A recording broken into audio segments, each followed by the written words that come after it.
In this video today, I'm going to be sharing with you the single system that I use to scale my wholesaling company to $300,000 per month while working less than 30 hours per week. And so this system really allowed me to travel so much more all across the world with my friends, with my family, and just create amazing life experiences. But it also allowed me to transform my business to where I went from no longer being a part of the day-to-day to being an ultimate manager of the business and being able to work on the big, important things. So if you're a wholesaler who's doing between $20,000 and $50,000 per month and you want to scale your business to get the freedom in your life to hit $100,000 per month, but you don't want to work your life away at the same time, then this video is for you. And just so you know, the system didn't just work for me, but it also had worked for many of our other clients like Devin, who took his business from $15,000 per month to $225,000 per month. Tyler, who took his business from $50K per month to $200,000 per month. Amelia, who went from $20K per month to $140,000 per month at the age of 19. It helped John go from $30K per month to $162,000 per month. And it helped Nakib go from $15K to $100,000 per month in less than 6 months. And so the point I'm trying to make is that this profit accelerator does not just work for me, but it also works for hundreds of other people who have used this same system to scale to multiple 6 and multiple 7 figures per year. And what this system allows you to do is allows you to use simple systems, processes, and people to scale your business without having to pull your hair out. And so as I share with you the profit accelerator, I'm not going to be asking you to spend tons of money on marketing. I'm not going to ask you to work 80 hours per week. I'm not going to share with you some secret magic list. I'm not going to tell you, hey, spend your entire day on the phone with sellers. I'm actually going to do quite the opposite. And this system doesn't require you to just go and pay some lead gen agency right when you watch this video. And so what I am going to be sharing with you today is I'm going to be giving you actionable things you can go and implement in your business today to where you don't have to worry about what marketing channel you use, because this system works with all of them. I'm not going to go ask you to open up a new market, because this works in every single market in the United States. And to my knowledge, it's the most simple and predictable way to build a wholesaling company to $100,000 per month without you having to be chained down to the day-to-day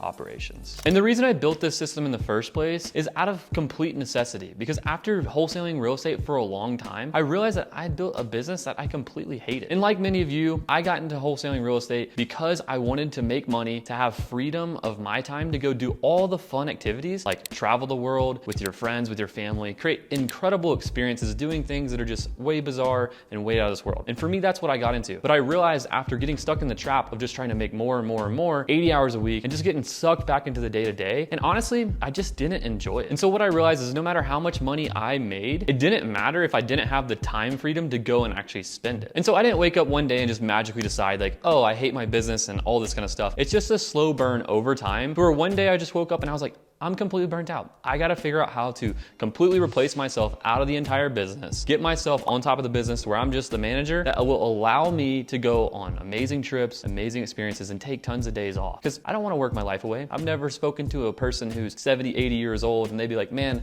I wish I worked more in my life. No, they're not going to say that. So I had to make a change for my personal self. And that's why I created this system, the Profit Accelerator system. And so here's how I did it. I asked myself a simple question. What's the 20% of the activities we do that drive 80% of the revenue? And then I was able to tear apart all the fluff from the actual business and just keep a very simplified system that I could easily plug other people into to produce at a very high level. So now I'm going to show you exactly what I created and how you can leverage that exact system in your business to make your wholesaling business a cash machine that allows you to leverage your life to go and live the way that you want to live, to go and have the experience you want to have with the people who are important to you in your life. Guys, so again, this system is going to be basically showing you exactly how to go from 20 or 50K per month, somewhere in that neighborhood, up to $100,000 per month, and have really the ability to have a fully automated business that allows you to travel, allows you to do all the different things you want to do.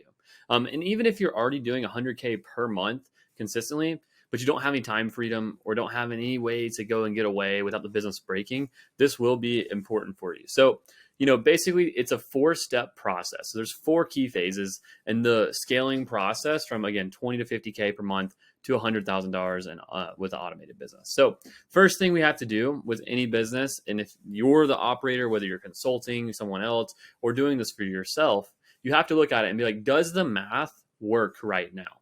And I'm asking myself in the sense of like, am I profitable as I want to be if I spend more money? Do I have a ton of risk? Like my margins are really small. Do I have the ability to basically just be flexible and generate a lot of cash for the business? And if the math is not very good, then we got to fix that first. Because if you build a business with bad economics, it just will be a bad business. That's just the way that this works. So once we fix the economics of the business, now we really want to start to build the foundation that's going to allow us to pull ourselves out of the day-to-day fully to make this work, right? So that's going to be all these different things that we're going to go through. Once we have the foundation built, now we can actually go through and do the planning phase to take us from where we're at to wherever we want to go. And this works once we have the foundations built. This stacks up from a 100K per month business to a $5 million business to a $10 million business. We always have to build the foundations up to whatever tier we're at. And then we can really start to implement a plan that will get us to the next stage, right? So we have to have the foundations built the right way, have the infrastructure set up to have a 100K per month business so that we can actually start to move pieces in the right orders without dropping and breaking the math, right? The math has to stay true at all points in time in order for us to have a profitable, consistent, and not super stressful business that we can delegate off to team members where we're just basically managing it, right? So that's phase 2. Once we've done that, again, we can start planning. And this is basically just going to be like us projecting forward. Like we're here, starting point A, and we want to get to end point B. And then the plan phase is really just like what things we need to do in order to make sure the execution of when we're building the team as we're moving forward is actually taking place. Phase 4, because again, now let's wrap it all back. We have good business economics, which is the math. That's phase 1. We have a great foundation, which is going to get us to scale. We have a strong plan that we just need to execute on because now we've created this amazing strategy. The reason the strategy is so important is because it gets you clarity to move forward. Then phase 4 is all about the actual execution of scaling. Because if you actually want to scale, all that means is you got to replace yourself from task and plug other people into these tasks at a high level. And so that's really where it's going to be coming in about us assembling the team. We have to assemble high level people to do jobs at a high level, which is going to pull you out of the day-to-day and not have to stress about, are they doing the work right?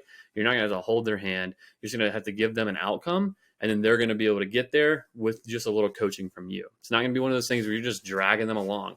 I see this all the time. This happened actually in our own business where we hired underperforming people to run departments. And so what would happen is I would have to meet with them like every day just to push their projects forward with them. So basically what was happening was I was just doing everything, and then people were moderately executing on the work that I had told them to do. And so there's no leverage there. And what you need to do is you need to be able to hire people where you're saying the outcome is X, go and get it. And then anywhere along the way that you need help, I'll be there for you. And so that's like a once a week thing instead of a once a day thing. And so that's a huge difference because now they're going to be autonomous. They're going to be able to solve problems on their own. They're not going to need you. You're actually going to feel a little bit unneeded. And it's going to be a little bit of a journey to figure out what your next tasks are and what your next purpose in the business and in life are. And that's where you want to be, is you want to be like, man, I'm not really needed for this business run, but you still do add value. And that's a whole nother conversation once you've gotten to the 100K per month automated business that you'll have to face when you get there. For most of you guys, it's going to be most important of how do we actually get to the point where we're not needed in the business. And so let's dive into it. The most important thing, like I said here, is we have to fix the math. So I have this entire guide that I use for our team on how we can go and scale companies without me being involved. So I have a full team of people who are going and coaching our clients the same philosophy that I'm teaching you guys here. And they're just doing it on my behalf. And that's where you get leverage, because I have other people doing things for me that I would normally do. So now I'm just teaching them and they go teach a bunch of people. So I can teach way more people that way. And so I'm going to show you guys the process of how we do this. I'll pull it up so that you guys can do it in your own business and make a lot of progress really quickly. So here's how I do it. It's a very systematic, logical way that I've built over the years of just like looking at problems in my own business and trying to figure out how do I solve this? And then also having to coach people, like having to like systemize your entire brain of how you do this task that no one you feel like can do as good as you is a really challenging thing. And so this took me months of like just sitting there thinking like, hey, how do I actually do this? How do I actually consult businesses? And how can I get this in other people's heads in a way that makes total sense? And so here's how I did it. So basically, kind of as we talk, we start and we ask ourselves, does this future model work? Does the math work? If the math and the economics are good, basically meaning, are we as profitable as we want to be? Like if you're doing $1.2 million a year, you should be around 50% margin.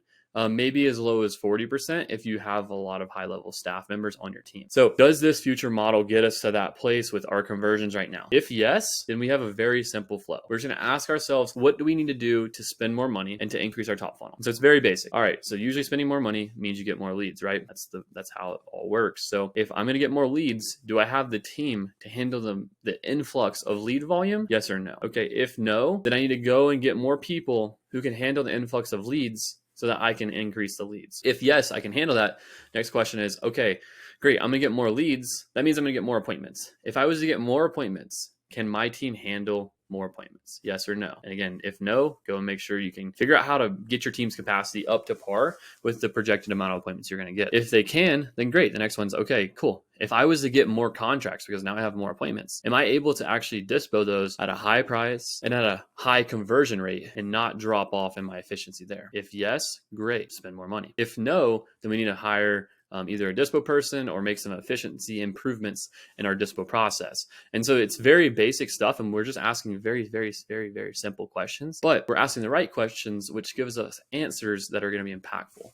So that's how we increase the top funnel. So we just go more leads, more appointments, more contracts, more deals. And is there going to be a fall off, we think, in the future? Yes or no? If no, then just do it. The only thing I will say here is if your problem is you need more leads, hiring, and like, you know that by getting more leads, you're going to have more appointments, but you're not going to have enough people to go on those appointments. The best thing still to do is to get more leads, make sure something breaks, and then fix it with hiring people later until you're to a point where you have tons of extra capital and you can just float hiring someone new to backfill the infrastructure. It doesn't make sense. When you're like making 20, 30K a month and your marketing budget's like 2, 3, 4, 5 grand a month, just spend a little bit more, get some more leads, see how it converts. And then as things start to break, backfill it in with more talent. When you're starting to do multiple millions of dollars a year, then you have the extra cash reserves, you have the operating expenses to be able to bring someone on, them not produce or make an impact right away, and then you increase leads after they're already trained up. That's a small thing that we've done is we just broke whatever the main problem is, break it first. You move way faster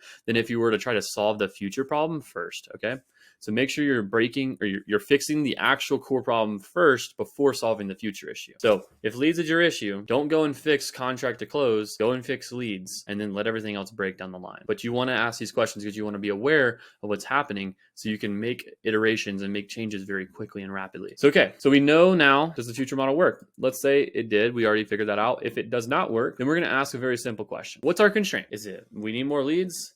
Is it we have a low lead to appointment conversion? We have a low appointment to offer conversion. We have a low offer to contract conversion, low contract to sold deal, and so on and so on. If any, and this is literally all the problems in the business. And I'm going to draw this out for you because I see it, the entire business as a funnel. And this is how I built this chart. And I think this is going to be really beneficial for you guys to watch and learn how I see this. So we really have a few parts. Is you have leads, which is the top funnel. And then we have deals down here. And so this is our funnel. And so we're working down the line. So what we need to do is there's leads and then we have appointments. And then once we have appointments, we have offers. After offers, we have contracts. And then once we get the contracts, they turn into deals. There's going to be a bit of them that fall out, right? But when we have deals, we also have revenue. We have average deal size. So, you know, your LTV is one of the only ways we can really add tons of leverage in the business. And that's going to be your average deal size. If that's small, you're going to struggle to scale. I had a friend who did around, what they do, I think they were doing about 2 million a month or so, but their deal size was only like 11K. And he basically said the hardest thing they had was being able to increase their ROI enough to actually scale because their business was so based on volume that they never got big hits. And when you only get 10K rips in the bank account over and over again, to hit 100K, you got to do 10 of those rips. That's a lot. Versus for us, our average deal size is like $35,000. And for us to hit 100K, we only need 3 rips in the bank account. So what's an easier business to run and a more profitable business to run? Because deal size and revenue doesn't create work. It's a volume that creates work. So that's why this is the leverage in your business. If you have a low deal size, you have no leverage in your business. So you got to figure out how to get that up. And I'll tell you guys in just a minute how to do it, but you have to figure out how to do it. So anyways, leads, appointments, offers, these are the main things that can be wrong. If any of these things are wrong, there's a way that we diagnose this is because we know a conversion between each one. And so there's a standardized conversion for every type of business, every type of lead channel, different markets, and for your own business, the way that your processes work, the way that other people's processes works, there's a baseline for everyone. And you have to determine your baseline. So you know if you're on baseline, above baseline, or below baseline. And if you're below baseline in a certain area, let's just say that offer to contract rate for you right now is 10%, but baseline is 20%. And again, that means I'm turning 10% of my offers to contracts. Well, if this is my number and this is what everyone else's number is, then if I'm able to increase this, then I'd 2x the business. And so that's how we make huge changes really fast in people's businesses. So let me go here and show you a little bit more. So basically we need to identify what area of the business needs help, and then we can ask a whole track of questions. And I'm going to show you exactly what these questions are on this actual guide to growth right here. First thing is we need the manufacturing line so we know what the baselines are and we'll know what our numbers are, and then we can compare them to the actual standards in the industry. And so you can look through here. I'll just let you guys pause this and take a screenshot, write it down. But here's all the standards that you're going to want to be doing no matter what your business looks like. And so if you're not hitting one of these standards in your business, you're going to have to execute something to increase that conversion cycle so your math starts to work. Because if you're missing in a lot of these standards, there's almost no way that your economics of your business work. And that might be why you feel a little bit stressed. Anytime I've ever felt stressed in the business is because the economics are just off, and we have to fix the actual funnel. So basically, once we identify what area is messed up, what area is lacking, is we just go down to that area on the sheet. And so let's just say that my area of lacking is average deal size. I think that's just one that no one really talks about that much. So I'm down here. The way that I break this down is I have a KPI target of where I want to be and want to see most of my clients. And then I have the variables that actually affect this outcome. And if you think about this and triggers and outcomes, cause and effect, then this is going to help you diagnose your business much more quickly. So if I was to think about what are all the things that affect deal size, it's going to be the data in the market that I'm pulling from, because median home price is going to be a huge, huge factor in how much money you make on a deal. If you're doing deals that are $100,000, then like to make 30K, you're probably going to walk away with more than most sellers, which is going to be hard.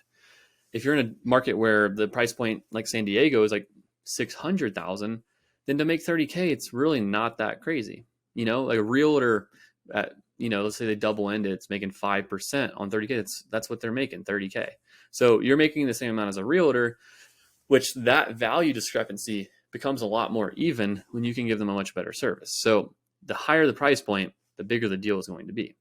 And then now I'm just going to look at what are some possible solutions that I could do in order to positively affect my variables. And so for data or for market, I'm going to be looking at things like I want higher median home price places. I want areas with lower days on market, because then I can sell properties much quicker, which means that I can, if I'm doing the MLS strategy and I'm trying to sell my deals in MLS, if a deals are moving in 15 days, then with a 60-day contract, I can sell it for maximum price. But if my days on market's 90, then I'm not going to be able to sell in 15 days for max price. So I'm going to have to take a huge price cut. And so that's why that's really, really critical here. The other thing that goes into this, and that most people don't actually know, is months of supply. If you're wholesaling them on the MLS and selling as-is properties, is one of the most critical indicators as well. Because if there's tons of supply out there, let's just say more than 2 months of supply, which is not tons, but it's more than what I would ideally want to be a part of, then that basically means that you're competing with, and you're selling a very subprime property. Typically, if you're selling as is, like you're selling not the best thing. It's not going to be the new ARV, new granite countertops, all that kind of stuff. And so you're competing against a very nice product on the market. And if there's really low months of supply, you don't have really any competition because nothing's actually sitting. There's no one out there who can get a deal. So they're going to basically get whatever they can and they're going to fix it up. They're more okay with buying a fixer or an as-is property instead of like something that's really nice in ARV and turned around. So that's a really huge thing. And a lot of times for this, people need to open up a new market to actually get their deal size up. So if that's you, opening up a new market is really not that complex, but it does take some dedication. So just days on market needs to be low, median home price needs to be high, and then months of supply needs to be low. If you hit those things, you're going to be looking at a good market. Acquisitions. What are some acquisition strategies I can do to increase my deal size? One, are you using a dispo method that allows you to sell all your deals in MLS? Are you doing wholesales? Are you ever taking down any properties that would make you 80K instead of 20K if you wholesaled it, and doing a wholesale or doing a fix and flip that's really light rehab? These things will drastically increase your deal size. And that's one of the reasons why we've been able to keep ours so large in a pretty relatively competitive market. The other thing you can do is if you're just giving sellers exactly your highest and best offer, there are some people I've met that this has worked for, but for the most part, the lower you start, the lower you're going to end. So we're starting $40,000 below our wholesale price is the max first offer we can give someone. The other thing that you can do, and this is a very, very simple thing and a simple tweak. And when we did this, it literally took our deal size from dropping down in like the 25, 23 range back to 35K, was just simply adding a target profit per deal that never changed. And we just put in there, we said we want to make $35,000 per deal, and we just need to train our team to become very good at underwriting. And then magically, we just are 3 months later, 4 months later, our deal size was 36K. And that's literally all we did was just change, just literally just what's our target profit in underwriting. It's very simple stuff here. But if you want to get the outcome, you just got to do the things that are required to get there. Dispo, wholesales. Are you wholesaling? Get a minimum of 5 offers on every deal you're selling, because if you're just selling to one cash buyer, even if you're selling off market, you're losing $5,000 easily on that deal. No doubt, $5,000. When we hired our dispo rep, her name is Brandy. When we hired her and promoted her to being the dispo manager to sell all the deals, literally every single time we sold a deal, because she was very greedy in a good way, and you want that from a salesperson, we would just get 5 or 6K extra every single time. First offer, no, 5K higher, she'd counter, and we get it. So if you're not countering your offers, if you're not getting multiple offers, even if you're selling off market, and this is off market, this is not like on the MLS, you will get more money. So you must be doing that. If you're not countering every offer, or at least most offers, then you're not putting yourself in a position of leverage. And if you only have one offer for a deal, or if you say that I have to, in order to sell this for 30K, I'd have to find the right buyer, then you're just going ahead and fighting a losing battle. So you just need to make sure that you go off a price that most people will be willing to pay for your market value. Training, dispo, and sales. Like I said, how do you counter? How do you negotiate? How do you frame it to where there's a sense of urgency for the buyer to feel like they're in a little bit of a competition? How do you frame that and not make it sound like it's just this schemy little thing where you're trying to get some extra money from someone? Because you don't want to do that. Also, packaging your properties better, getting inspection reports, having really good pictures of all the things that are wrong in the property, having full video walkthroughs, having professional pictures if you're listing on MLS, having good descriptions, pricing your property at the right point to where you get a lot of interest and you're able to talk people up. These are going to be the things that actually really excel you above if you just put your property out there as a piece of crap with vertical iPhone pictures, with bad lighting, with no strategy. You got to make sure that you put yourself in the frame of, I am the flipper. What do I want to see? Because think about it. These guys are coming out to the property for an hour, and there's like 6 or 7 other people typically at like a lot of these open houses if you're selling properties off market. And a lot of times the seller's there, and it's just kind of like this awkward vibe. So a lot of times these guys can't do full inspections like they would want to do, and they don't feel super confident in their number. So if you make them feel more confident and feel like there's less risk in what's going on, then they're going to pay more, because the less the people, the way the market works is the higher the risk, the more the return. And so if you are able to lower the risk, they'll take a lower return because they know it's more likely, because everyone wants to get their money back. And so all you need to do is focus on dispo is how do you lower the buyer's risk? And that's going to lower their profit, which is going to increase yours. And if you can just make that be known in your sales process, then it's going to give you a huge leg up.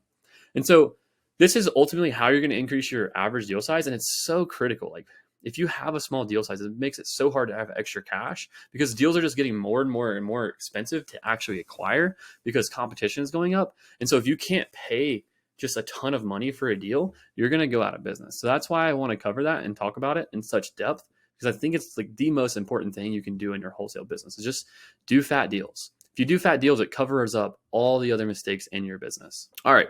So now that we've fixed the math makes sense. We need to build the foundation to where that we have a sustainable and repeatable model, so that, we've got extra cash on hand because we've increased our deal size.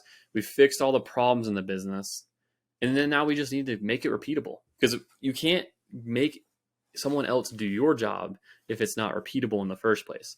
And that's where processes and numbers and all the boring stuff that I talk about all the time come into play.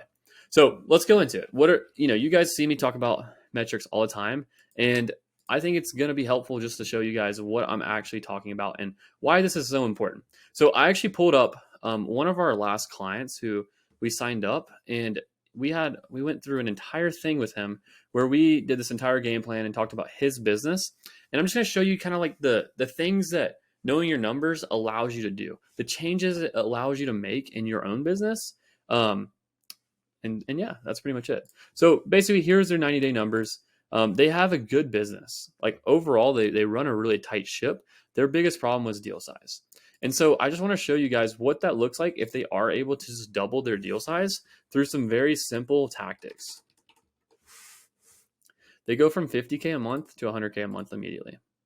And so you can see that takes them from being a $700,000 a year business to being a $1.2 million a year business. And that's pretty massive. And then not to mention that their contract to sold deal rate's a little bit low. They're virtual, so that's okay. All their other numbers are super good. And like once we get their number to 20K per month, they literally go from being a 700K business to 1.2. And then that allows us to generate an extra $500,000 of net income because again, we're not spending any more money to actually do this. It's just $500,000 of additional net income that allowed them to easily say, hey, let's increase our marketing budget to 25K a month, to 30K a month, to 50K a month, whatever it is, whatever they want it to be. And then now we can start to get 12 contracts a month, which adds another deal that's closing.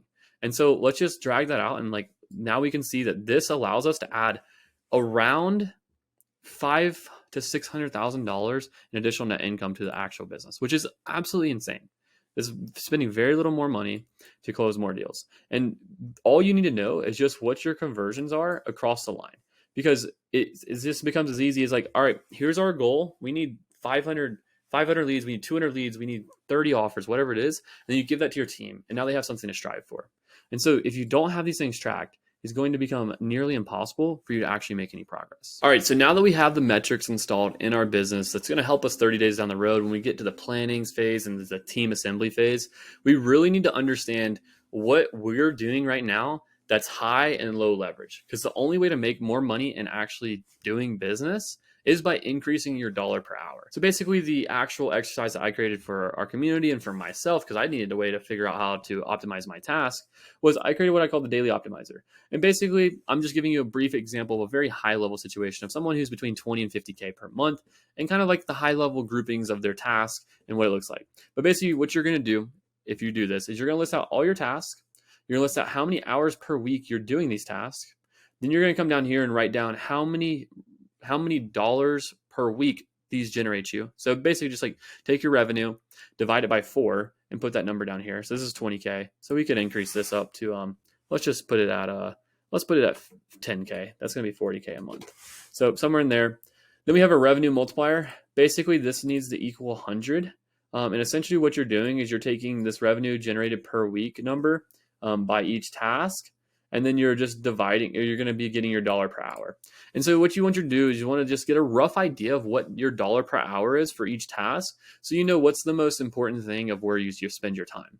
So when I look at this, dollar per hour for admin work, $50. Is that above or below baseline? Baseline is 181. Okay, so that's below. So I should probably delegate this, or I should figure out how to do it way less. Because if I was only able to do it for, let's just say 1 hour, then it's $500 an hour. It's still pretty good, right? So you see what I'm doing here is you either need to not spend any time on it, or you need to make it worth more money. And you can't make admin tasks worth more money, to be honest. You can only spend less time on them, which means you either need to delegate it or optimize it or just figure out how to not do it. Then cold calling and follow-up is $100 per hour in this scenario. You spend 20 hours per week doing it.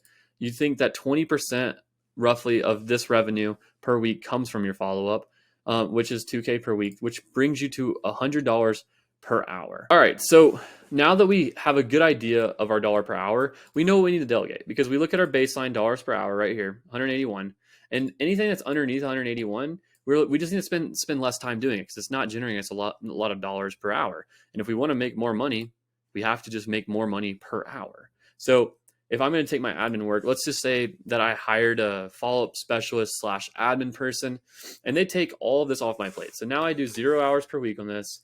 Now I do, let's just say I do like, I don't know, let's say I do, because you're doing some acquisitions, let's just say you do 5 hours per week on this.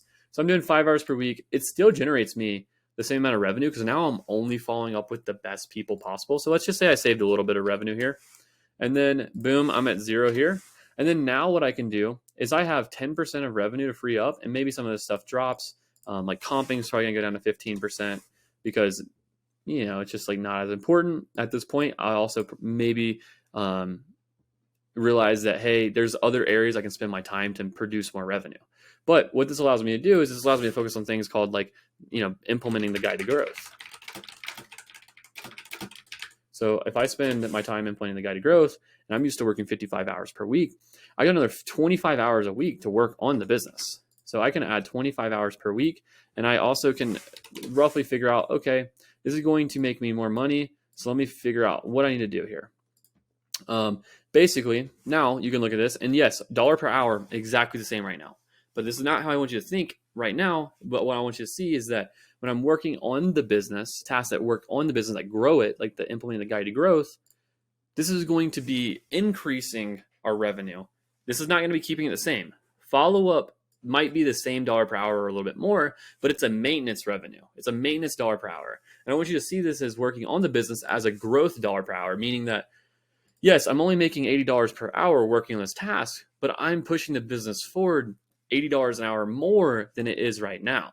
So basically what I'm saying in my assumption by doing 25 hours per week of implementing the guide to growth in the business is I'm making the business an additional $2,000 more than it already was from me doing the past things. So in 2-3 months time, what should happen is your 10K per week should turn into something like 15K per week. And if it turns into something from like 15K per week, you've just successfully increased your dollar per hour by $100 per hour, which is almost exactly what we anticipated when we were doing these activities. And then now these things are going to change. And, at this point you're doing 15K a week, which is, that's 60K a month. Now you need to start to delegate your sales calls. And like, maybe we get this down to 3 hours per week. And maybe, this is a 10% income. And then now we add in sales training for our closer or our acquisitions guy, and we spend 5 hours per week doing that. And then that produces us 30% of revenue. And so now you can see what happens here is we still work 53 hours, we make 15K, but our dollar per hour has gone up a little bit or stayed exactly the same. But because we've hired that salesperson, now that salesperson, instead of spending 10 hours per week doing sales calls, they can spend 40 hours per week doing it, 50 hours per week doing it, which should increase your dollar per hour to like, let's just say 25K, which is 100K per month, which just these couple small tweaks take us from making $180 per hour to $470 per hour. And so if you understand how to manipulate dollar per hour by optimizing yourself, which is why I built this tool and why you should do it every month, or at least every quarter, it's going to change the game for you. It's the only way to make more money is by increasing the dollar per hour, because I don't know if you're like me, but I don't want to work 80, 90 hours a week like Elon Musk. That's just not what I want to do. I want to go and travel. I want to go and do cool things. I want to climb mountains. I want to go on awesome adventures, because the currency of life is experiences. The currency of life is not how big is your business. Like, that is cool, and that gets you into dope rooms where you're able to get around like-minded people, but you only need to be to a certain level to do that. Once you're making over $1 million a year, you can connect with almost any high-level person you want to a certain degree, because you're going to have the same thought process. And if you have the same thought process, then people are going to want to be around you. So that's what's important. And that's what we're optimizing here for, is we're optimizing for freedom, and we're optimizing for getting to a certain level where you can live a life that you want to live, right? And so to understand that and to do that, you must understand dollar per hour, or you don't understand business. All right, now that we've talked about removing all of our low leverage tasks and how do I actually optimize ourselves, we need to get a sales process in place. Because, hey, if you're going to bring on the sales guy, you need to know what he's going to do. And in my opinion, this is like one of the most important things that you can do, because I actually remember this conversation myself and Gino were having one time. This was like back in like 2020, early 2020. And we were like, man, we're struggling to get acquisitions off our plate. What do we do? Well, we probably need a sales process. And we're like, there's no way you can process a sales call because it's different every time. And that was the problem. The fact that the call was different every time was the problem itself. And the fact that we couldn't figure out how to make the call the same was our problem. And our inability and our unskilled nature of like just being new at business, we just didn't know what to do. So we just trained someone who could handle all these nuanced problems and ran a different process every time. And it just didn't work, right? Our close rate was like 6 or 7%. And we're like, there's no way you can get to 20%. There's no way people were doing that. And then we paid some people to teach us how to do a sales process, and our close rate went to 20% almost immediately after implementing it, because we just had to have a repeatable dance that we could run every single time. And the only thing we need to do once we learned the dance was just to master the dance and become really good at understanding the dance to become an expert. And once we do, and that's what I see the sales process as. The sales process is just a dance that you've run thousands and thousands of times, and basically allows you to have a huge upper hand in any conversation because you just know exactly where you're at. And so if you don't have a sales process, if your calls are different every time, you're never going to be able to train salespeople. You're never going to be able to keep people, and you're going to struggle greatly in getting closed deals over the finish line at a high level. So let's go over how you actually do this. So I'm going to show you guys, I can show you guys an example that I built with one of our clients recently, but I'm going to bring you guys to this document that basically is going to show us what the actual sales process looks like at a high level. So I have a Lucid chart here. I'm a big flow chart guy. And basically we start over here with our lead answering, and then we go to setting up the offer call or the appointment, whatever it is. And then we go all the way over to getting the contract signed. And so this is the sales process in a nutshell. And I'm going to go over it from a very high level. But if I was to implement this in someone's business, and I'm just going to give you the very quick cliff notes right here. If I'm implementing this in someone's business, the first thing I'm doing is learning the scripts. Second thing I'm doing is I'm listening to calls and understanding how this flow actually works so that I can make this repeatable. And then after that, I'm going to get my team on board and make sure that they're doing the same things I'm doing. And so we have a repeatable thing to do this on. Once I have my team on board and my team's taking calls and has listened to all the calls, then I'm just going to do a daily sales training with my team so they can actually implement this. This is going to be super, super critical. You have to listen to your calls. You have to listen to your team's calls. Otherwise, you don't know if you're actually doing it right. Like Steph Curry watches game tape. I watched a thing Tony Robbins posted yesterday about Steph Curry taking 2.5 million shots to only have 13,000 in game. So he watches game tape every single day, I bet. And if you don't listen to your sales calls, you're definitely not going to be the number one closer. That's just guaranteed. So anyways, let's go through the sales conversation here. So diagnose call. So what we call the first call is how we actually diagnose if a seller is a good fit to get an offer to or not. So here's how it works. We have an intro. We have expectations. We have property condition, parts of the call, timeline, confirm roadblocks, motivation, price. And then we ask ourselves, is this person motivated? Yes. Great. Let's set the appointment. Here's how we do it. If no, all right, we're going to move them to a follow-up cadence, and that's it. Obviously, we have some automated follow-up stuff. I'll show you the messages right here. You can see this is what we send people, and this is how we make sure people show up. It's really important. And then we have the offer call that's set up. So how do we handle the offer call? This is really important. We have an intro. We have setting the stage. We have roadblocks. We state the motivation. Then we set up the offer once we have motivation for a while. Then we give the price. Was it accepted? Yes or no? Okay. If no, we have a rebuttal sequence for price being too low. If we got an accepted price from that, then great, we send over the DocuSign. If not, we go into the MLS MAO pitch, which is where we pitch to sell it on the MLS. And then if that was accepted, we go over the DocuSign. If not, we move it to a follow-up. And then we go through the contract call. We go through prepping the document, go through our small talk phase. We go through the post-close right before sending the contract. We segue into reviewing the contract together. We go through section 1, section 2 of the agreement, and then we get them to sign and we go over next steps. And then we have this baby signed and we're able to move it on to the dispo team. And the good thing about this that helps is it's the same song, it's the same dance every single time for your team. So they get really dang good at it. Everyone knows what expectations people have when they're passed off. So there's a thing called what phase of expectations is this person in? What's their expectations? And if you know their expectations, then you know how to frame the sales call. But if you don't know the expectations, you're going to say the wrong things. And it happens all the time is if you don't know where someone's at, you're going to say the wrong thing. If you gave them a different offer, whatever it is, you told them a different promise, it's going to lose trust, lose credibility, and you're not going to close as many deals. So it's super, super critical to have that dialed in. We can go through the scripts and all this kind of stuff, but basically it's in all my other videos. You guys can have it. If you don't have these scripts, just DM me on Instagram, just chandlersaine, go there, DM me, ask for our offer call script, ask for our diagnosis script, whatever you want, we'll go ahead and send it over to you. There's call reviews, all that kind of stuff. Everyone should have that stuff, but you have to dial this stuff in. All right. I'm going to show you one other thing too, right here. Cause I think I was really proud of this. We did this the other day. We built this sales process for someone else. And so if you don't want to use our own sales process, the way that I'd go about actually building this for your own business is you need to start at the boxes. What are the key things that we're doing in our call? And so this is an appointment setting script for inbound leads with PPC for one of our clients. And basically it's super simple. There's an intro, and we just kind of figure out what they want. Then we go to motivation situation, and then we basically just setting the appointment. That's literally it. We're going to the next steps. And so this is basically an inbound lead, PPC leads, and they have high intent. And it's a little bit different of a process where we just basically want to find out, hey, do they want an offer? Okay, let's get them an offer. Do they want to maybe have an offer? There's some objections there. Let's handle those. And if they don't want to sell or already sold, let's just move them to unqualified and not even waste our time with that.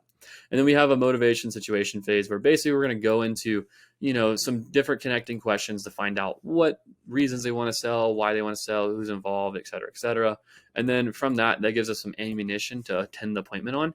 And that's all you need. So the basic way that we did this was we literally said, okay, how do you start the call? What does the call work like? And then someone was sitting there typing out things on the computer, typing it out.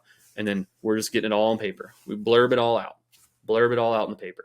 Once you have your script blurbed out on the paper, then start to group things up. So group things into like the way the call should move. And so if you don't know how the call should move, just go look at the script.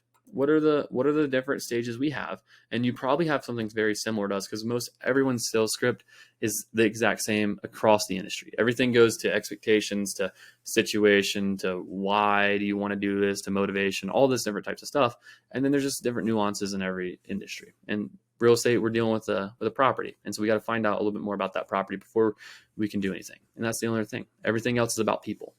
So that's really critical. You got to just make sure you get all that dialed in. And follow the process to a T. So once we have that locked in, then we're basically have the business that's ready to plug a ton of other people in and start to actually scale. So once we've gotten the foundation for the business actually set the right way, where the business is operating in a way that makes a lot of sense, is when we need to start to plan our business for how we're going to actually scale it and what things we're going to do to basically move the needle forward drastically. And so this is going to include our next 90 planning, which is basically going to be planning for the next 90 days. So we can be really dialed in and clear on our strategy moving forward. And then it's going to build an execution system around that that's going to help us make sure we get those things done that we say are important. So I have a template here that you can follow basically to professionalize your business, to do a business review for yourself, basically to find out what's working, what's not working, and then to do a business planning session that's going to give you lots of insight on how you can make your goals come to reality. And then we have implementation steps and all that kind of stuff. So let's go through it. What are the business professionalization things? Core values. If you don't have core values, you don't have a business, because culture is everything when you deal with people. And wholesaling is a very people-intensive business, and that's why you have to have core values. So if you don't know your core values, go and define them, and here's how you do it. So what you're going to do is you're going to list out 4 people who you know in life and then who you respect greatly. And then you're going to write out 3 to 5 things that are character traits or things that you respect about them for each person. And then you're going to find the commonality ones that match together and then pick 3 to 5 of them that you can name as your core values for your company. Then you're going to create a mission statement, tagline, basically something that people can get behind. Improving lives and communities through the purchase and sale of real estate is an example of one. What's a niche? Single family houses in suburban areas. What are some differentiators? These are things that you can use in the sales process. So like paying closing costs, paying probate fees, retail sales program, something like that, right? Something that's very, very tangible that you can use in negotiation. Proven marketing process is just like writing down like what works for you, and like that way you always know what works and like why it works. You always don't stray away from it, because I've had times where we know things work and then for whatever reason we stray away from them because of a shiny object or whatever it might be. Then some kind of guaranteed cash offer in less than 30 minutes is what we do. Then let's roll into the business review. This is basically going to be where you start to get deep into the meat and potatoes of how you make a plan and how you're going to push the business forward.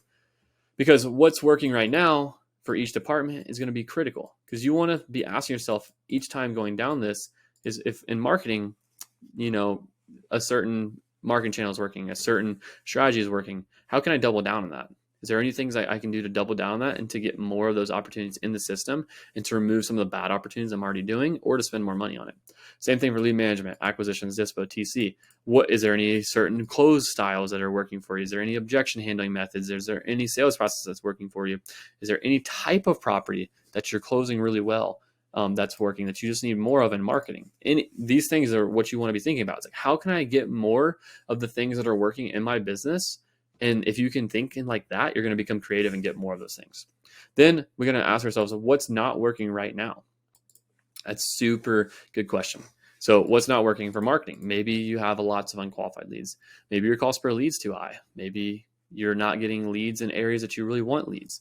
There's lots of different things that could be going on, and you're going to go do that for each different phase. These different issues on your different departments are going to go to the issues list. Don't sit here and get stuck on them and spend 2 hours writing out what's not working. Just write out all the things that aren't working, and then go down later in the actual process and figure out why they're not working and how do we solve them on the issues list, which we'll go through in a second. Then we're going to go through the last quarter/year goal review. And basically the reason I say year is sometimes this is an annual thing. If you're doing it in January, then you're going to review all of last year. But most of the time you're just going to review the last quarter. So did we achieve our goal? Yes or no? How much did we miss by? If no, what are some reasons why we missed our goal? We want to learn. What did we learn from our last planning session? And then what are we going to do differently this time in order to hit our goal? So one of the things we learned is that we need to over project by about 25%. So if our goal is 100 leads, we need to get 125 leads in order to actually know that with certainty, we're going to hit our goal of 100 leads or 100 deals or whatever the number is, right? And so you want to project over by whatever particular amount you normally miss by. And normally that's about 25 to 30% for most people. And so that's why you need to over project. We also want to always be learning, because as we start planning, you suck at planning when you first start. And that's just the reality of it. So the more we plan, the more we'll improve, which means that we'll be able to get better plans, which means we'll have better strategy and better implementation, which will mean we'll move forward faster and with more clarity. And that's what we want to do. Then the third phase is, after we've done all the review, is we need to go into actually planning for our goals. How do we get from where we're at to where we want to go? And how do we bridge that gap? Because it's a 3-step process to get anything you want in life. It's knowing where you're at very clearly, knowing where you want to go very clearly, and then having steps that you can implement very seamlessly to go from A to B. And that will basically help you bridge the gap. It's how I've always done it, and everything that I've ever done that's been successful. To know where I am, I know my goal, and then I start to ask people who know more than me how I can get to that goal, and I just do the things they tell me. And it's that simple, honestly. So 3-year plan. Let's rock this out. So future date, put it down. Revenue. What do you want your revenue to be in your 3rd year from now? So it's 2024. So 2025. What do you want your revenue to be in 2026? What do you want it to be that year? What do you want your profit to be that year? If we don't look at profit, then why do we do business? That's how we make money as entrepreneurs. We're not out here as big corporations and massive W-2s. We sometimes make money and sometimes we don't make money. And we got to make sure that we're focused on profit and we know how much we actually want to make, and we put a little why behind that. Because I used to think, just quick story time, is I used to think in order to live the life that I wanted, I needed to make like $10 million a year. I don't care about private jets. I like to climb mountains. I like to go on awesome trips with my friends. I like to hang out with my family. I like to spend time with people who I enjoy their presence and just go outside, do cool adventures, right? And that's really not that expensive. Like if I make 15 grand a month, and that's in like after taxes and all that kind of stuff, I can easily live that and save money. Like it's not a lavish lifestyle. I don't need a $10 million house. I don't need a private jet. I don't need all this stuff. So if you put your number out there and you think about, well, what do I actually want my life to look like? You try to match those two things up, then you'll realize that, hey, maybe my 3-year goal can be a little different. Maybe it's more about the way my business looks and less about my profit. So like, for example, one of my good friends and past clients, he basically never took days off. And I told him like a goal for this year needs to be for you to take 30 days off, because if you do that, then it will force you to become a better business owner. And if you make the same or more money, then you've just gotten substantially better at running a business, because now you're able to increase your dollar per hour.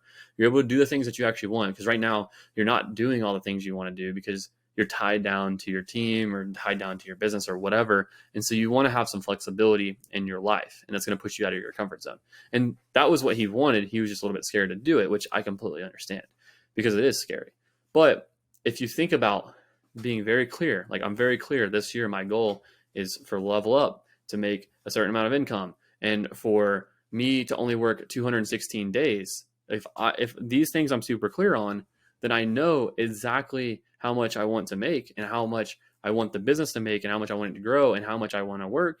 then I'm going to do things drastically different than if I want to make $100 million. Like, I don't know, if you only want to make $3 million, you don't have to do that much crazy stuff relative if you want to make $100 million.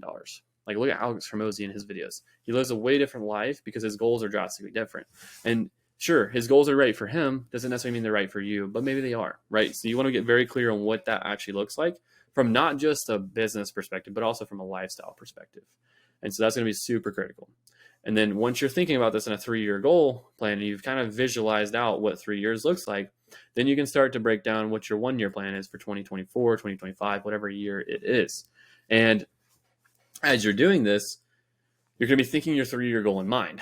Does this get me closer to my 3-year goal? Will this put me in a position to where I'm able to strike and hit this in 2026? Or will I be too far away? Or is this goal too easy, or is it too hard? Or where do I feel on that meter?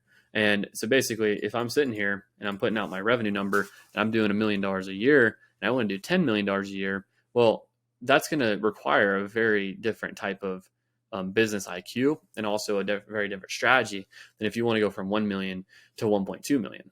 Like, my dad has grown a very organic business 20% a year for 15 years, and he doesn't do anything special. He just does good business and keeps doing good business, and he grows slowly and organically, but very sustainably. And that's like what his goal is. So you have to be clear on what your goal is and make sure it works. Then you just need to think about what things I need to do this year to make sure that actually happens. Then once we have our year goal and we're very defined on that, we're just going to break it down into a quarterly plan. And this is going to be very simple. What are my measurables? How many deals do I need to close? How many contracts do I need? How many offers do I need to give? How many appointments? How many leads? How much marketing do I need to spend? What's my average deal size? How many flips am I doing? How many wholesales am I doing? All these different things. That's your measurables. And that's going to be very critical for you to have here. And if you don't have it, it's going to be tough for you to basically even know what you need to do. And are you going to be perfect? No, you're not going to be perfect. This is just an idea. This is just a practice for you to get going in the right direction. Then I like to come up with our most important things. Once we have our measurables down, that's our scoreboard. Measurables is a scoreboard. Then rock idea dump. This specifically is going to be for the things that are going to push the business forward. So if I'm looking at what things are going to push the business forward here, is I'm going to be thinking about what are my biggest bottlenecks in each department. And I'm going to go through and I'm going to write out for marketing. You have all these issues that you have earlier that you pasted down here. You have all these opportunities that you know in your head. And this is where you get to list them all out. And you're going to get to discern which ones are the best ones. So I'm going to write out like, new lead source needed. Maybe I need to automate this. I need to hire an admin. Maybe my ROI is bad. Whatever it is, right? So here's a couple different examples of what it might be. And then I'm going to pick one. I'm going to pick some of the best ones where I don't really want more than 3. 3 is like 2 to 4 is a good amount of rocks for someone. 3 is kind of like the sweet spot that I like. But if you don't have 3 good ones, then just like do 2. And if you have 4 really good ones that you like, then do 4. But try not to do more than that, because what will happen is you'll just not get any of them done because you'll have too many things to actually focus on. So pick these, do it for each department, and then pick the ones that are most critical to actually pushing the business forward. So the way that I like to do this is like, if I was only able to do 5 of these things or 3 of these things, which 3 would I be most proud of actually having done, and do I think will make the biggest impact? And then I pick those 3 and I do them. The other ones that might be smaller, I make them into to-dos, or maybe I just wait till next quarter and see if they come up again. I like to assign a quarterly theme. So like a lot of times it's like get better at what we're doing or something like along those lines. That way we're very in tune with what's actually happening. And the whole team can rally behind one message. That's super important. So then we select our rocks right here. When we get our rocks, basically the way that we're going to do this is we're going to break it down on a weekly plan of how we're going to get there. And we want to measure it weekly. So if your rock is to increase ROI from 3 to 4x ROI for marketing, then you're going to have a plan for that. And then you're going to measure it weekly based on what your projected ROI is, or based on, whatever metric works the best for you. Maybe that's revenue, but it's probably just going to be simply like projected ROI based on your money that you're bringing in. Now, we have the rocks. Now we have the measurables. We have our quarterly plan, our 90-day plan dialed in. We know what the scoreboard needs to look like.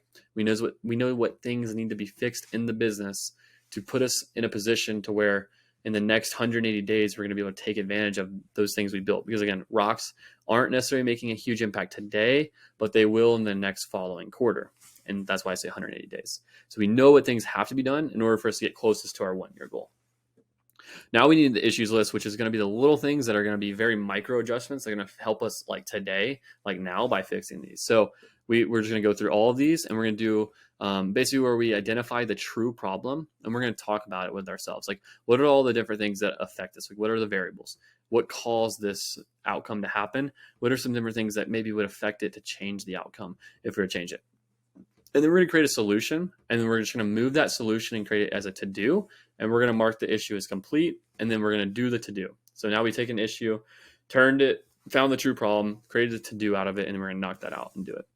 And then these to-dos are basically going to just be rapid things that are done in like just a couple of days.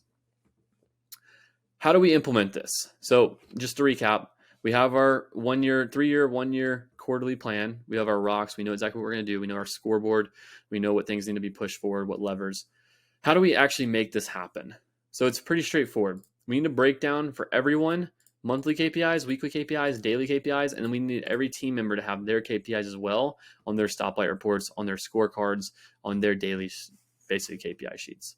Then we're going to communicate with each team member about the quarterly goal and how they can contribute and what their thoughts are of like some things that they can do to get us there.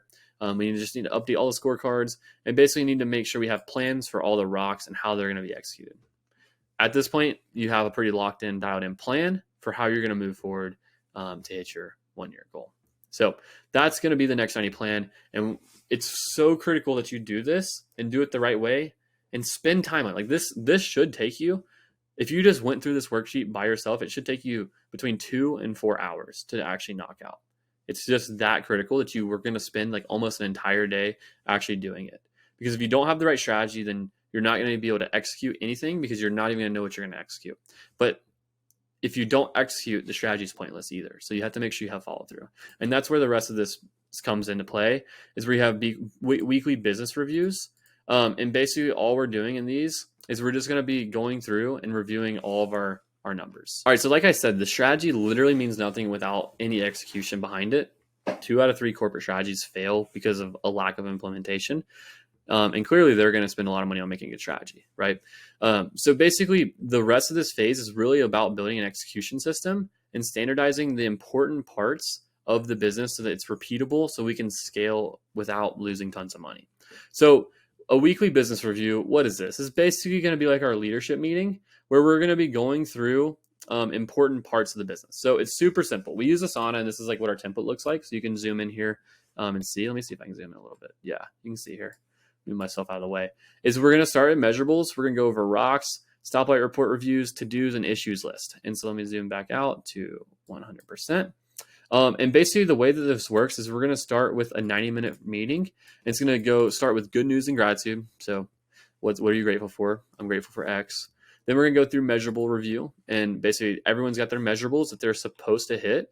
And that's going to be where we start, right? So the scoreboard I talked about. So how many leads do we need this week? How many appointments do we need this week? Et cetera, et cetera. This is a weekly meeting. So like we're going to be hitting this every week to make sure we're on track for our 90-day goal. Then we have a rock review, which is going to be us going through each individual rock and the progress on our actual plan of how close we're getting. So are we making progress towards our rock? Yes or no? If not, then we need to figure out a plan on this meeting to basically assess what's going to happen. And then the same thing for measurables. If we're off track on our measurable, then we need to put it on the issues list and talk about it later. So anytime we're off track with one of these 2 things, it always just goes straight to the issues list where we're going to just cover it later. And that's the issues list is the most important part of this meeting. The scoreboard review basically is going to be like your stoplight report for the company. So like all the different measurables you have, we're going to go over those and kind of see the trends over time. Then we have our to-dos. So make sure everyone did their to-dos and that's not an issue. And then we have our issues list, which is going to be where we go through and identify the problems and create solutions for those problems, which in the terms of solutions, we're just assigning more to-dos usually. And that's it. So 5 minutes per issue is typically the rule of thumb.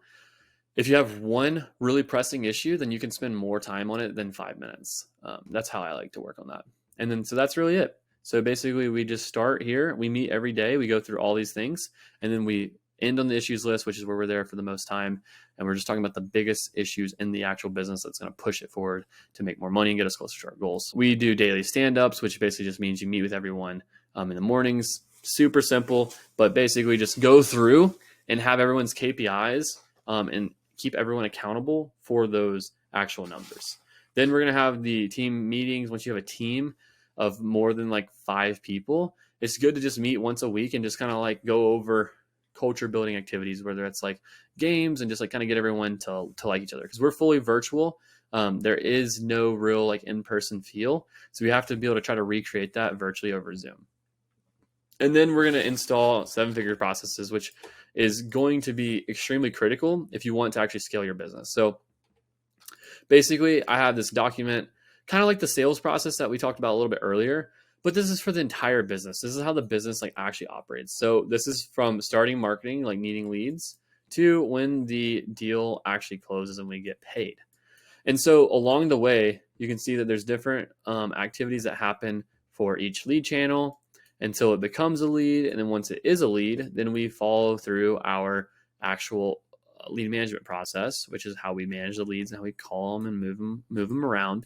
And then it's a little bit different than the sales process, you can see, because it's more about like where the leads go instead of exactly what's said on the calls. So that's that. Once we get the appointment scheduled, we're going to create the MAO, we're going to call the seller, we're going to perform the offer call, do all the basic things, move them into follow-up, et cetera, get the contract signed. And this is where we start the dispo and the TC path to get to closing table. And so we're just going to go all the way through this until we get to closing day. And you can see that this is a repeatable process. So like for dispo, it's very basic, right? Like acquisitions and dispo are going to talk. We do a seller intro call, so we make sure we have a good handoff. We reset expectations. We have a authority handoff. So like acquisitions passes the authority to the dispo person. And now the dispo person is the main point of contact for the seller. And the seller actually likes the dispo person because we had a good call with them. And if you don't have a good intro call with the seller and set these expectations, it just honestly screws the entire deal up, because people forget when you're on the sales call, you're in an emotional state. But when you're on this dispo call, we need to be figuring out how to work together and how to move the ball forward to get this property over the finish line. And then we set up our property visits, our underwriting, or how do we get leads for buyers? How do we get them to show up? How do we do the walkthroughs? How do we negotiate? All these different types of stuff until we get to closing day. How do we retrade? All these different things are going to be super critical. And this happens for us to find a buyer. And at the same time, the TC is working on getting the title clear and getting payoff, and then scheduling everything so we have everything cleared and ready to go. Obviously, if there's a bad title, we have a probate process where we basically just hire a probate attorney. And then we have an eviction process as well. But we just map all this out so everyone's on the same page. Is when anything happens, everyone knows what steps in the process are being taken. So this is like not as critical or cool when you're by yourself, because you know everything to do. But when you're trying to go to scale and you're trying to have a team of 10 people or 15 people do all the work for you, then it's really critical to make sure everyone knows what steps people are taking. So we review this pretty often with our team once a quarter, just to kind of go over, hey, here's the next steps with your department. Here's the next steps with your department. Here's the next steps with yours, and make sure that everyone's on the same page. Is any issues with this process? We want to make sure the process is good, because if your process is good, then you just have to get good at the process, which is just like a time and training thing. But if your process is horrible, then it's just not going to work very good. And I don't know if you've ever been to like another country, like South America, but everything just like works slowly there because their processes aren't nearly as good and their systems aren't nearly as good as like a lot of places in the US. And that's just because they don't have as much money to spend on tech, right? But it's the reality. If your processes are great, it makes having a great team way easier, because a better process means almost anyone can do it because it's simpler. So once we have a process dialed in, we fully have the foundation and the plan to be able to assemble the team. Once we are ready to assemble the team, we're basically going to start to fill in the accountability chart, which just means we're going to replace ourselves from the day-to-day more so than we already have. And so when I'm looking at this, I'm looking at the accountability chart from a perspective of like, all right, what seats am I in that are in the day-to-day that I need to remove myself from? So like there's the CEO, I can go here, CEO, COO, maybe even an EA, It's like a fully built out accountability chart. You have a marketing director, and then all the different channels, lead management, acquisitions, title, dispo, which we call investment sales, and then head of finance. So all these different things basically group together, and you put your name, whoever's responsible for these tasks getting done, you put that name in the box. So like when you start out as a solopreneur, your name is in every single box, whether you like it or not. And then as you scale, you remove your names from all the boxes, and you have other people in the team's names in the boxes. So that's like one of the most satisfying parts is like hiring someone new, is to be able to give them accountability of certain tasks. So you no longer have those accountabilities. And then that's going to be really effective to pair this with the daily optimizer that you've already done and you'll keep doing to basically know, hey, what tasks are my lowest level tasks? So I know which boxes to get rid of first. And so if you know how the accountability chart's set up, you know how to remove yourself from responsibilities, and you know what responsibilities to remove yourself because of the daily optimizer. And so it's super critical. If you do this, then this will allow you to know who to hire and know when to hire that person, because you'll know when you're ready for them. Then you need to make sure you set up a talent acquisition system, which is just a repeatable way that you're going to go and get talent to come to your company. And so I like a 3-step interview process where basically we're going to do a discovery call for all the non-negotiables. And then the second call, this is for salespeople mostly, but even for other people who aren't salespeople, I'm going to do the same type of thing. But I want to do a role play call in round 2. And this role play call is really like a skills test. So if I was doing this for a salesperson, I'm just going to role play the script that we would have. So here's like an offer call script. It's like a basic one. It's just like the beginning part. And we let them kind of negotiate. Then we give them a scenario for the role play, and we give them basic objections that we'll give them throughout the call. And then we'll give them feedback, and then we'll do it the same thing again. And this role play call will give you a huge leg up on knowing if this person's good or bad at the actual job. So once, again, we've gone through the discovery call, which is all the non-negotiables, which you need to write out so you don't hire the person with your non-negotiables. And then your role play call, which is round 2, is going to be super critical in knowing, hey, is this person good at the job? How good can they possibly be? And like, how fast will it take me to train this person to be up to speed? And then your final interview is going to be basically a deep dive of like their potential and more of their red flags. So like for me, the way that I like to run this interview is just to kind of go into like their greatest accomplishment and just like ask a bunch of questions of like, you know, why, like, was this really like, I want to know, like, was this accomplishment really that great? Like what kind of adversity they go through? Like, have they done hard things? Like, how has this changed their life? Are they introspective? Like, I want to find out these traits. And then I'm just going to basically go into any red flags, any green flags, just to confirm them, right? I want to confirm that, hey, is a red flag actually a red flag? Or is a green flag a green flag? I want to ask specifics about their experiences. Because if I ask specifics and they can't give me specifics, then they're probably really bad. And they're just trying to get another job. But if they can give you like, you know, this one time our leads were down this amount and I went and did XYZ thing and that resulted in XYZ outcome. And because I did that, we were actually able to make a process from that. And when we did that process, I was able to train it into some other people on the team. And then as a whole, we kind of were able to increase our close rate from like 15% to like 22%. And that was basically like one of my greatest professional accomplishments. If they were able to say something like that, then you know this person's dialed in because they're aware of the outcomes that actually matter. And if someone was able to say something like, my greatest accomplishment is I was able to come in and I was able to learn a new sales process quickly, and yeah, and then like, okay, that's not that cool. So like some people don't know how to interview, so I like to ask them their question. Okay, like specifically when you said you learned how to learn a new process, what kind of impact did that have on the company? When I ask a question like that, they're going to basically say, oh, the impact, I don't even know the impact. If they're giving you that vibe, then yeah, they don't know anything. They're like in a way that you don't want them on your team because they're not aware of how things work collectively together, which is not going to be an A player. It's just not. And so you want to make sure that someone can give you specifics. And that's the most important part of an interview is if they have experience, make sure they give you specifics, because if they can't, then they didn't actually do it or they aren't that good at it. And it just kind of got lucky potentially. Find out why they want to work, make sure they don't just want another job, and then address any more green or red flags throughout the conversation, just to be really confident in the situation. And then once we do the final interview, we're actually going to create them an offer. And then on this final interview, we're also going to ask them like about like what they want their income to look like and how we kind of like get an idea of what they want to be offered. And then we'll make them an offer that they would hopefully say yes to for the job. And so that's literally it.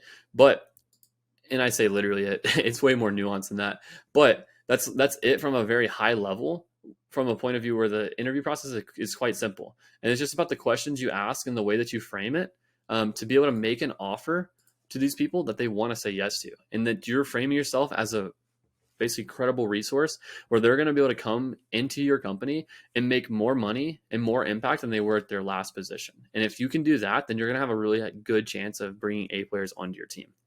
Then we just need a good onboarding process for these people. So the way I like to run an onboarding is I like to teach people the core things that they need in order to start doing the job. So the way that I run this is I give them the basics for the company, how to get paid. I give them expectations for 30, 60, 90 days. And I tell them a little bit about like our absence policy, if you have one, if not, whatever. And then any other things that they would have working with your company, tell them here on this sheet so that everyone's on the same page. Then we're going to go through the education portion where I like to teach, like this is for lead managers specifically. I like to teach them the script first. Then I want to teach them objections. Then what's a good appointment, then how to disqualify. And then what's the process? Like how do they actually get going? Once they go through this entire document on the first day, they're going to get right into making sales calls. Like I want people making sales calls as soon as possible. Like they're going to be going through follow-up, not new leads or anything crazy, but the sooner they get on sales calls, the sooner I can review with them, the sooner I can do role plays, the faster the progress is that's going to be made. And we're going to be able to get someone trained up much more quickly to where they can start producing revenue in their first month. That's what we ultimately want, is someone who's producing revenue in their first month or projected revenue in their first month. And the only way to do that is by getting them doing the activities that they're actually going to be doing and coaching them on it as fast as possible. So literally what we're going to be doing here is we're just going to be following phase 4 over and over again until the business is fully delegated out and you're back on top of the accountability chart. At this point, you should have 100K per month automated business if you've done all these pieces right. And to be honest, most of the people who've done all the 4 phases are somewhere closer to 150K per month, just because that's where the economics get you to if your deal size is around 30K. So if you're, for whatever reason, stuck, not super profitable, even between 50 and 100K per month, or even over 100K per month, and you don't have time back in your business, then it's because somewhere in one of these 4 phases, something fell through. So if you're stuck at 20 to 50K per month, if you hit a ceiling, or if you just don't have time freedom that you want and you're doing 7 figures plus per year, then this system will work for you. And if you want our help to implement it in your business, then just go down below this video and there's a book a call link with our team where you can find out more information about how we can help you specifically. Otherwise, enjoy this video and I will see you guys next time.